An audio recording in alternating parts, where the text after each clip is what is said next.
Good evening, thanks for joining us. I'm Nic Pegg, this is After Dark, and joining me on the line for our weekly look in the garden is Kim Odering. Good evening to you. G'day, Nick. How are you going tonight?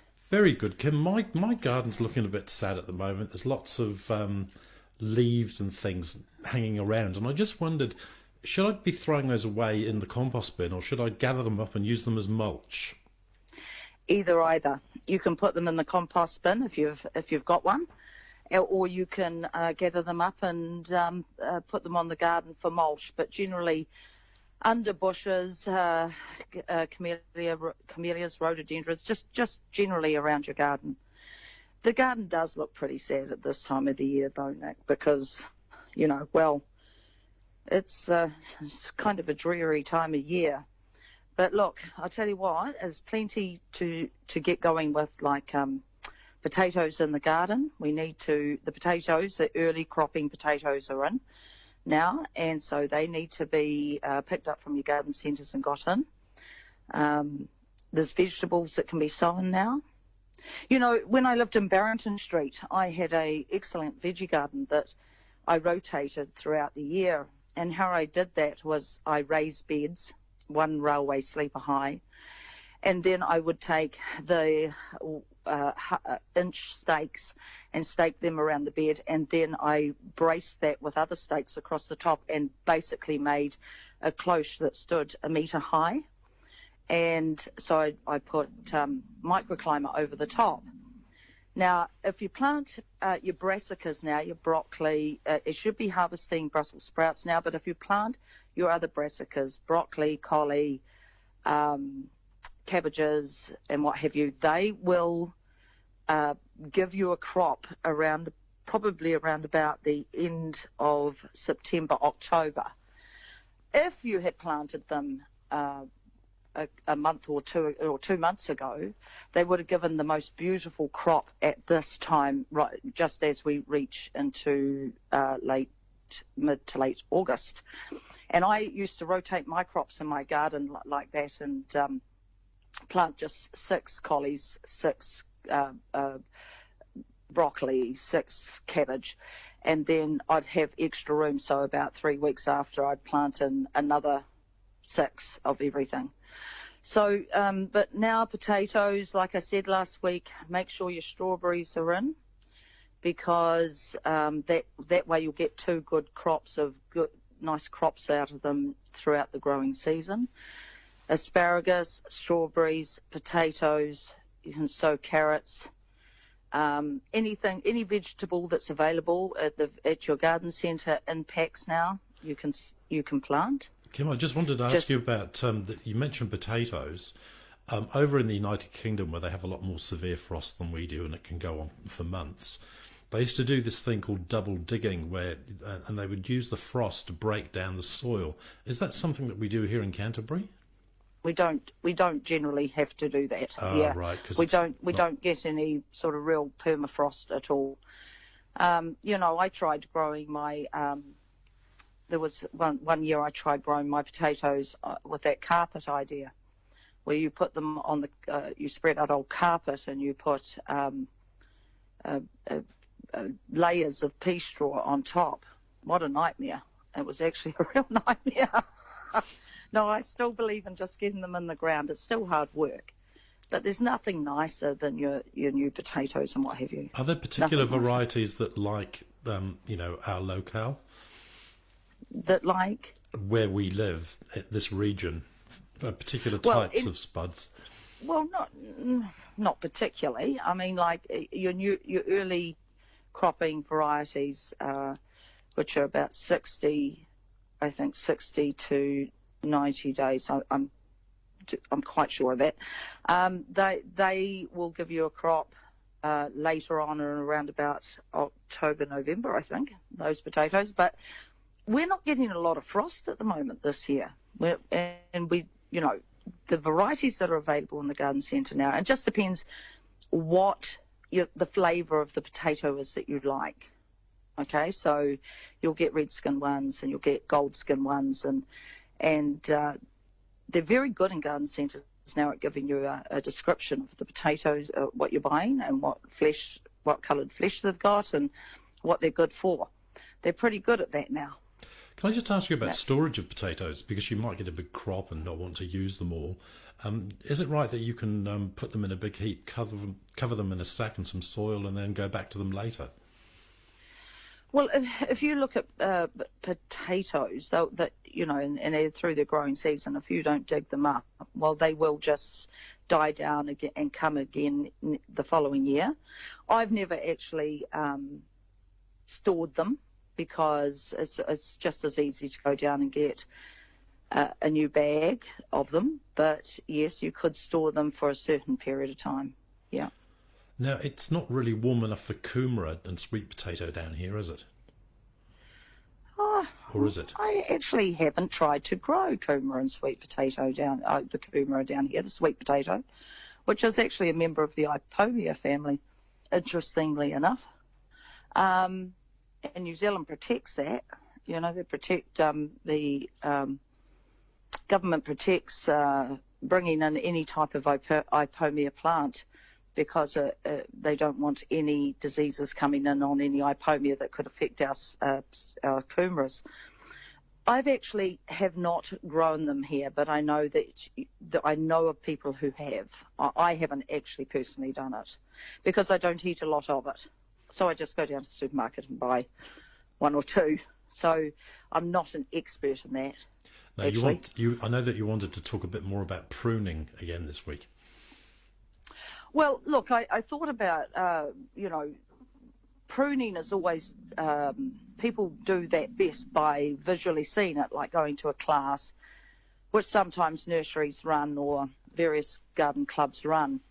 But when we come to pruning fruit trees, one of the things you're trying to do, which I thought I'd try to explain over the radio, is to make sure that your branches that are crossing inwards come out. So often, throughout the year, you'll get branches that start growing inwards towards the centre of the tree. Just make sure that they come out when you're doing your pruning, okay? So the idea is to let as much light and air into the tree as possible. And when you've got crossing over branches that are growing inwards, that thickens up the plant and your crop doesn't come out as prolific as it could do. So it's fairly hard to explain that over the ear, though. And it's just the same as, there's so many variables in gardening and my auntie used to say, the best way is experience in your own garden. I have a very blighted apple tree in the garden. It's a very sad thing. It's quite prolific, but the fruit is always very sort of damaged and looks scabby. And I suspect the tree needs pruning. It probably hasn't been pruned for years. Well, it probably does need a really good pruning, and our business is going to go into pruning because pruning is quite a skill. All types of pruning is quite a skill. But look, the disease on your apple tree, there's codling moth traps that you can buy from garden centres. I advise that people put those up. Codling moth makes that big hole in the apple. And you've seen apples that have got a worm in them. Yeah, I've seen that birds like having a good go at the apples too. Birds like having a go at everything. We can barely keep any fruit on the trees for our birds out where I am. But codling moth traps for your apples, and you must spray before it comes into blossom. So long as your fruit trees are not in blossom at the moment, they're just got that little bump where you see the bud, copper oxychloride and winter spraying oil. Now, when you do that, spray the tree generously and make sure that you spray the ground as well, because the oil will smother the insects and the copper oxychloride kills the fungus diseases. And, of course, you'll have the spores of those fungus diseases still in the soil as well, you see. Oh, so when the leaves come up, off it all goes again. The cycle repeats. Yeah. So you'd spray them now, and then you'd spray again on leaf fall. You wouldn't use oil on on a or copper oxychloride on a tree during its blossom bud, the blossom, or new leaf growth, because it would actually burn it. So do it now and then do it at leaf fall as well. And that way you'll mitigate a lot of the diseases that fruit trees get. On the question of spray, it's a very big subject at the moment, the use of glyphosate. How do you feel about it, and what are some good alternatives? Well, I could almost go political here. Well, be our guest. Be our guest, huh? Okay, you asked for it.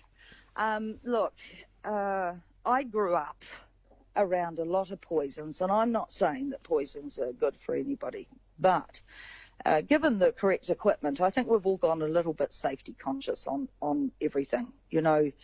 I've grown up with soil around me my whole life, and there's nobody I know that has died of some of the sprays that I've been around. As a child, I used to skip through the glass houses, and maybe we get more used to it if we're with it younger. Maybe the younger we are, it's not, I generally wouldn't give this advice, but it's becoming so that the poisons that they're selling now in the garden centres are next to useless, and they're taking some of our really good ones that really do damage to the disease and pests. They're wiping them out, so the home gardener can't actually obtain them. And in actual fact, you need spray certificates and what have you to get them from the bigger places. So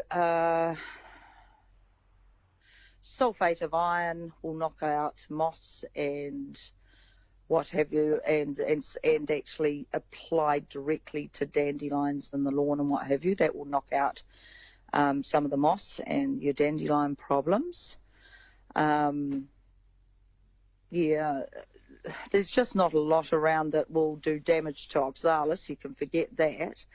And the convolvulus mix up a third Roundup and a third half Roundup, half woody weed killer, and use a spray pulse, like a spray penetrant, like Spray Fix or pulse penetrant, to open up the pores of the leaves and let the mixture into the leaves of the convolvulus, because that will then travel through the root system of the plant.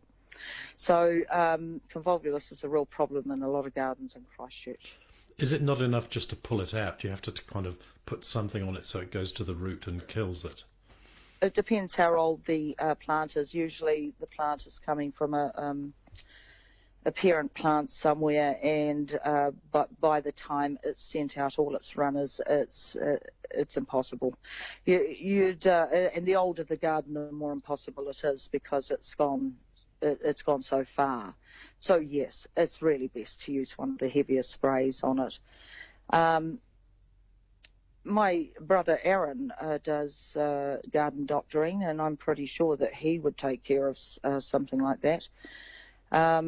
But yeah, it really needs to be sprayed out at that point, or actually even painted out, because normally by then it's gone around all your other plants and it's strangling other plants. You don't really want it to spray all your good plants and kill them. Yeah, so it's a bit of a regime to get rid of it. So when you say paint, you dab something onto it rather than spray it? Yeah, well, you'd paint it on. You'd put it in like an ice cream container. You'd do your mix in an ice cream container, and then you'd paint it on with a smaller paintbrush. So avoiding your good plants that are around. Well, that concludes In the Garden this week with Kim Odering. Thank you very much, Kim. And we hope to speak to you again next week. All right, that's fabulous, Nick. Have a great week, and all the listeners have a great week too. Thank you very much, Kim. Enjoy the rest of the evening. Thank you. All right. Thanks, Nick. Bye. Bye.